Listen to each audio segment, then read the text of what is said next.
Hi, my name is Andrea and I'm a naturalist and educator at Severson Nature Center.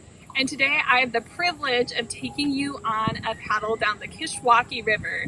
Today we're putting in at Bauman Park in Cherry Valley, and we're taking out at Kishwaukee River Forest Preserve that's just south of Rockford. And that's the Forest Preserves of Winnebago County property.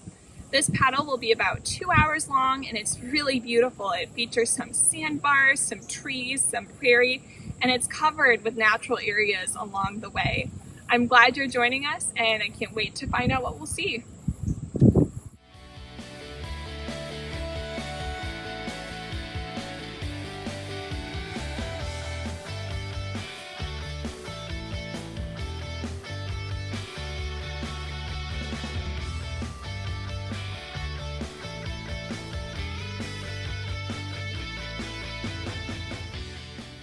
So I pulled off to the side here because I noticed a huge flock of migrating birds. And that's something that's so special about paddling. You can encounter wildlife from a totally new perspective and see things you would never see hiking.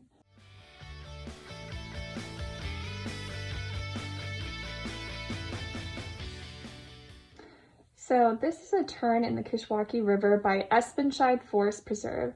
The current's pretty strong here, and that strong current produced an eddy on the side of the river. An eddy is a slow-moving part of the river that sometimes even goes upstream. It's a great place to hang out, chill out, relax, and maybe even catch up with your group.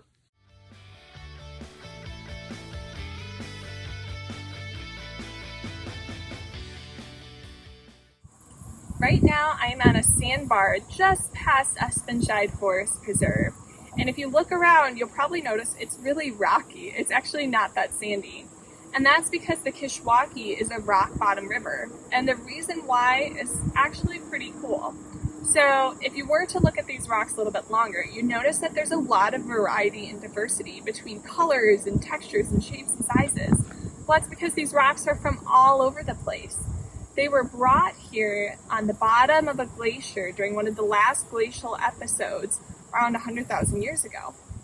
And that glacier ended up stopping near Wisconsin, that border, and over time the bottom started melting and it formed this glacial lake, and there's a big wall of glacial till and drift that was holding that lake up.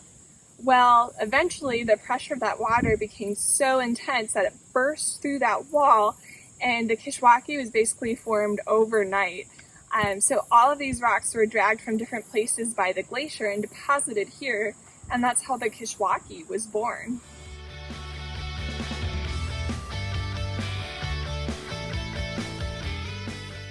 So this is where the north branch of the Kishwaukee River meets the south branch, and you probably noticed that big bluff of dolomite rock. This is actually a remnant from when Illinois was a shallow ocean around 450 million years ago. How cool is that? Along the way, we picked up quite a bit of trash.